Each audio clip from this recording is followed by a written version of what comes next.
¿Sabes por qué la religión católica es predominante en nuestro país? ¿Qué motivó a los españoles a imponer su religión durante las conquistas del siglo XVI en América? Hoy, todo mexicano tiene el derecho a practicar la religión que le parezca o a no practicar ninguna. Se lo debemos al artículo 24 de nuestra Constitución Política. Es lo bueno de vivir en un estado laico donde se promueve la tolerancia religiosa. Sin embargo, no todos corren con la misma suerte. Hay otras partes del mundo donde un asunto de fe puede provocar conflictos. Por eso es importante que abordemos el presente con conciencia histórica, para entender por qué conflictos así se dieron en el pasado en el mundo, cómo se convirtieron en luchas políticas y de qué manera ha repercutido en la vida social y cultural. Tal vez, de este modo, podamos evitar que conflictos religiosos se repitan en el futuro, o al menos podamos prever y entender mejor. Al fin y al cabo, para eso sirve la historia. Te invitamos a conocer los procesos históricos que dieron pie a la Reforma Protestante y a la Contrarreforma Católica, dos movimientos cruciales que transformaron la Europa de hace 500 años, pero cuyos efectos siguen presentes en el siglo XXI. El pasado no ha pasado. Conéctate. Bienvenido a este programa. ¡Arrancamos!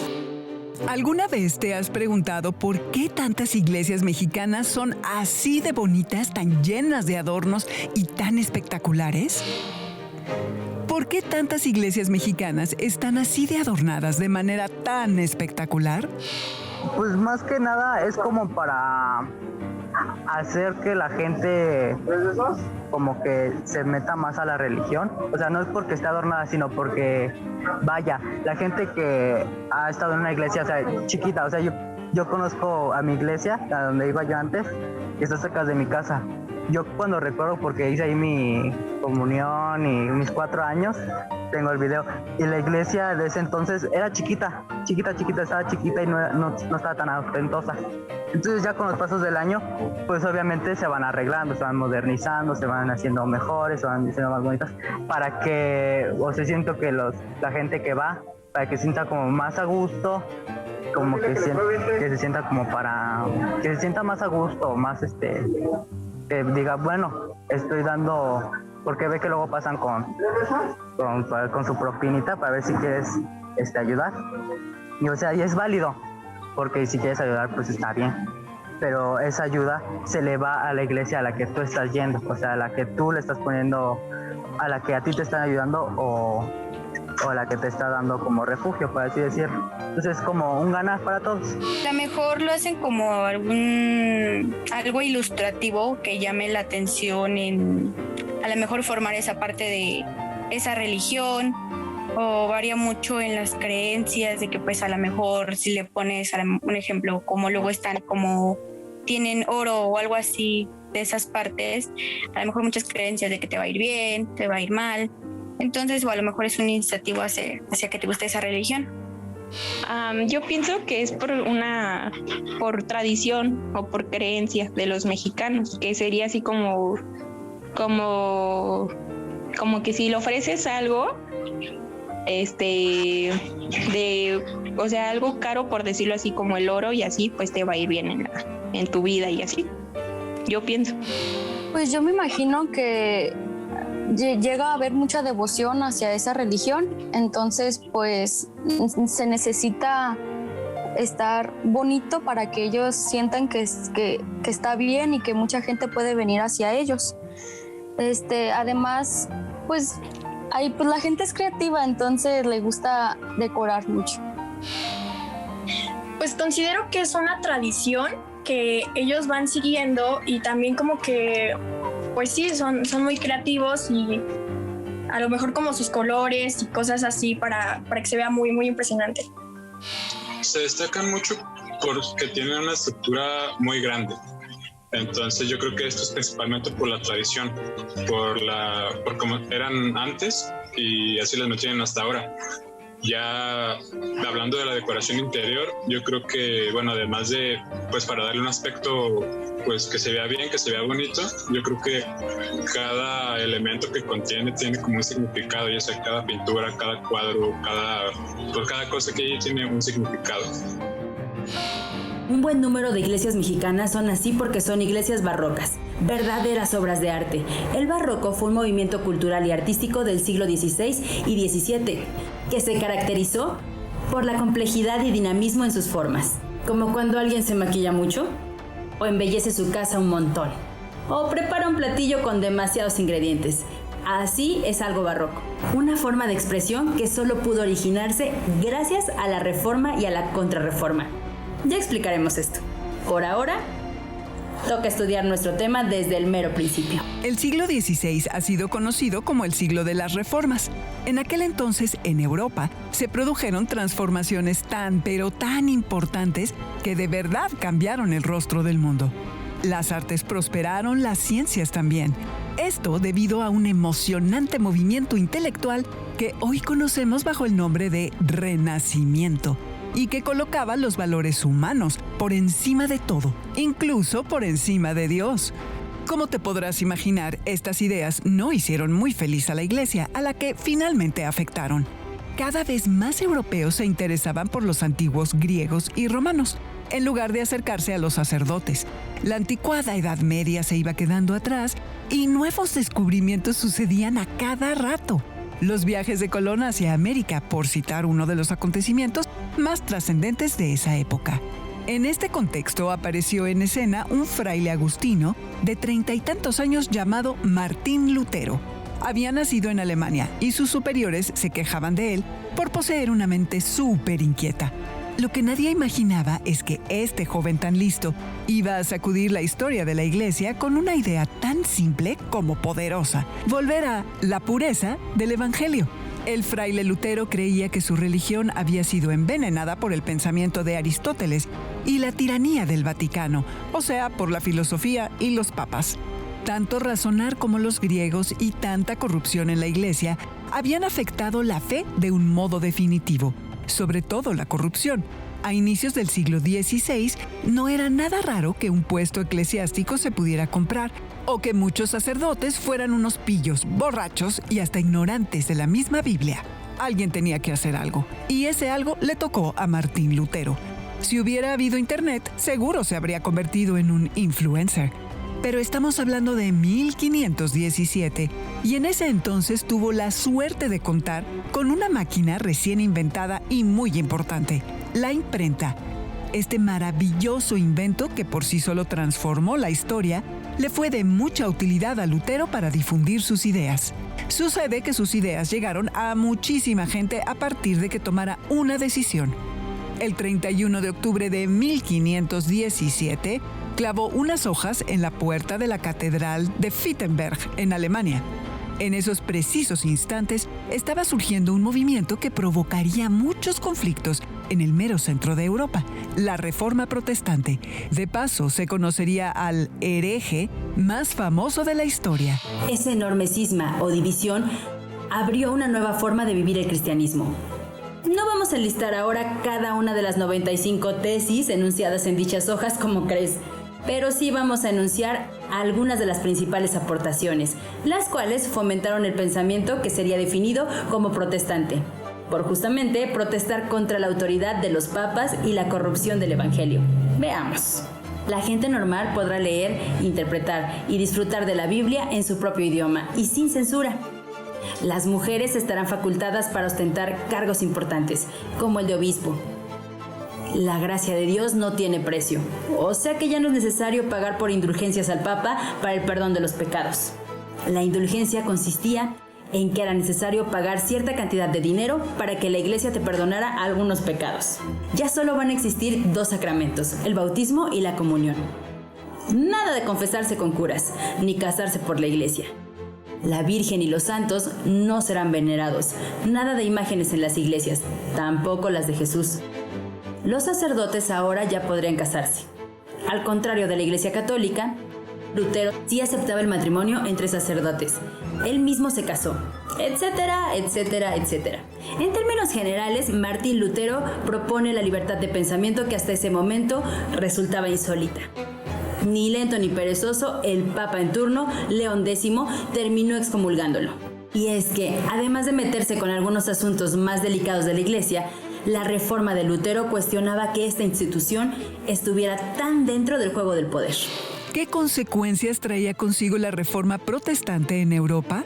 En primer lugar, la idea de que la Iglesia quedaba sujeta a la autoridad política de cada país, es decir, a los reyes, o sea, que ya no se mandaba sola. Y esto incluía sus bienes materiales. Adicionalmente, la Biblia comenzó a ser traducida a un buen número de idiomas. De hecho, Lutero se encargó de traducir la Biblia, que solo existía en latín, al alemán. Mucha gente quería leer y entender por sí misma lo que antes solo los curas les podían explicar. A esto contribuyó la invención de la imprenta con tipos móviles, acontecida algunas décadas atrás. Multitudes abandonaban la iglesia para pasarse a la nueva religión. Pensaban que era lo mismo, pero con mayor libertad. La misma fe, pero sin tanta corrupción. Carlos V, emperador del Sacro Imperio Romano Germánico y también de España, intentó ponerse de acuerdo con los protestantes, pero a estos ya no les interesó reconciliarse con la iglesia. Su decisión estaba tomada. En el Vaticano ya no sabían qué hacer, sobre todo cuando se enteraron del otro nuevo modo de cristianismo que empezaba a surgir en Inglaterra, el anglicanismo, un cisma más político que religioso, pero que también preocupó muchísimo a la iglesia, pues coincidía con las ideas básicas del protestantismo. En el caso de Inglaterra, fue el propio rey Enrique VIII el que empezó a ver con malos ojos que la iglesia fuera uno de los mayores terratenientes de su reino. Había que tomar cartas en el asunto. La excusa perfecta fue su divorcio con la reina Catalina de Aragón. Enrique VIII quería casarse con su amante, Ana Bolena. Así pues, decidió que el Papa no tenía por qué intervenir en sus planes. De este modo, a partir de 1531, el rey se convirtió en la cabeza de su propia iglesia anglicana. La ruptura con el Vaticano estaba más que cantada. Aún hoy, la reina de Inglaterra funge como máxima autoridad de su religión nacional. Como si esto fuera poco, en 1536 aparecía un libro titulado Instrucción sobre la fe cristiana. Lo había escrito un francés con cara de pocos amigos y espíritu igual de inconforme que el de Lutero, si no es que más radical. Era un tal Juan Calvino, quien de un solo plumazo suprimía el culto a las imágenes, la existencia de los conventos y el celibato de los sacerdotes. Esta doctrina, además, se entendía muy bien con el espíritu burgués, pues predicaba el ahorro, privilegiando la acumulación de capital de las empresas. Dicho sea de paso, también se mostraba bastante intolerante hacia aquellos que opinaran distinto. Por orden de Calvino, fue quemado vivo el filósofo español Miguel Servet. Así de brusca la cosa. Las posturas de Calvino recorrieron como pólvora su país, e igualmente Holanda, Alemania y Escocia. ¿Cuántas divisiones? ¿Cuánta cosa pasando? Ya solo faltaba que les cayera un rayo en el Vaticano. ¿Tú qué harías en un caso así? Si todos tus feligreses o clientes o aliados o adeptos comenzaran a abandonarte de buenas a primeras. ¡École! Por supuesto, un ejercicio de autocrítica. Esto es precisamente lo que hizo la Iglesia a partir de esta crisis. Había que evitar más cismas o rupturas. Se volvió urgente una reforma desde el centro de la Iglesia. Así es como surge la Contrarreforma Católica, la otra reforma de aquel siglo XVI tan convulso. Bien podemos decir que la Contrarreforma fue el resultado de la Reforma, o sea, una respuesta frontal ante los protestantes. Sin embargo, no falta quien piense que la Contrarreforma se trató de un movimiento independiente, no necesariamente relacionado con Lutero, Enrique VIII y Calvino. La otra cara, pues, de una misma moneda. Como fuere, la Contrarreforma también representó importantes cambios al interior de la Iglesia. Revisemos algunos de ellos. El erasmismo fue una concepción novedosa, más espiritual del cristianismo. Fue impulsada por el holandés Erasmo de Róterdam en los primeros años del siglo XVI. En resumidas cuentas, se proponía una especie de punto medio entre los protestantes y el Papa, sin perder la exigencia de vida moral, destacándose la crítica a la corrupción del clero, sobre todo al clero regular, a la piedad supersticiosa, además del culto a los santos y las reliquias. Su doctrina se propagó rápidamente por España y entre sus principales seguidores se encontraba el emperador Carlos V. La Contrarreforma también tuvo influencia en el ámbito de la educación. Había que proteger a los niños frente a las amenazas del protestantismo y adoctrinarlos desde chiquitos. En esta estrategia, las órdenes religiosas jugaron un papel fundamental, particularmente la Orden de los Jesuitas, fundada por el español Ignacio de Loyola en 1534, una orden especialmente ligada al Papa y a las labores de docencia. Un cuerpo de élite, como quien dice, que aún se dedica a educar a cristianos con privilegios sociales y económicos alrededor del mundo. Las otras órdenes andaban ocupadas en sus propias transformaciones. Un caso bien conocido es el de los españoles Teresa de Jesús y Juan de la Cruz, que en 1562 reformaron a las monjas y frailes carmelitas descalzos. Esta reforma se conoce como la Reforma Carmelitana, cuya esencia era regresar a la vida centrada en Dios con toda sencillez y pobreza, como lo habían hecho los primeros eremitas del Monte Carmelo. Pero sobre todo la Iglesia urdió el siguiente plan de gran alcance, el Concilio de Trento. Esto entre 1545 y 1563. Se trató de un acontecimiento bastante ambicioso en el que participaron teólogos, obispos y alguno que otro gobernante, muchos jesuitas también. El propósito de este concilio era encontrar soluciones ante las dificultades que venía arrastrando la Iglesia. Uno de ellos, obviamente, el protestantismo. Al final de 25 reuniones se llegó a una conclusión importante. Según ellos, la Iglesia es necesaria, en realidad indispensable, para la salvación de las almas. O sea, que el hombre no puede salvarse por sí mismo como predicaba Lutero, sino que necesita pertenecer a la Iglesia. Como te podrás dar cuenta, la Reforma fue un fenómeno más de alemanes, ingleses y holandeses. Por eso no extraña que las ideas de la Contrarreforma se hayan desarrollado más plenamente en la América española, mientras que las de Lutero, Enrique VIII y Calvino en los territorios de nuestro vecino del norte. América era el laboratorio de ambos movimientos, los protestantes en el norte y el Vaticano en el resto del continente, donde la conquista política y espiritual fueron una misma cosa. Se conquistaba con la espada, pero también con la cruz. La historia de nuestras naciones latinoamericanas se fue forjando a través de ideas contrarreformistas y muchísimas ganas de salvar a la Iglesia. El chiste es que España se creía salvadora de la Iglesia católica, en aquel momento en que casi toda Europa se encontraba en manos de los herejes. De ahí la intolerancia del emperador Carlos V y los monarcas españoles que le sucedieron. La idea era obtener más adeptos para el Vaticano, salvar el honor de la Iglesia y combatir el mal, representado por Lutero y sus seguidores. Los reyes de España, y particularmente la Iglesia, pensaban que Europa estaba en manos de los protestantes y sus ideas herejes.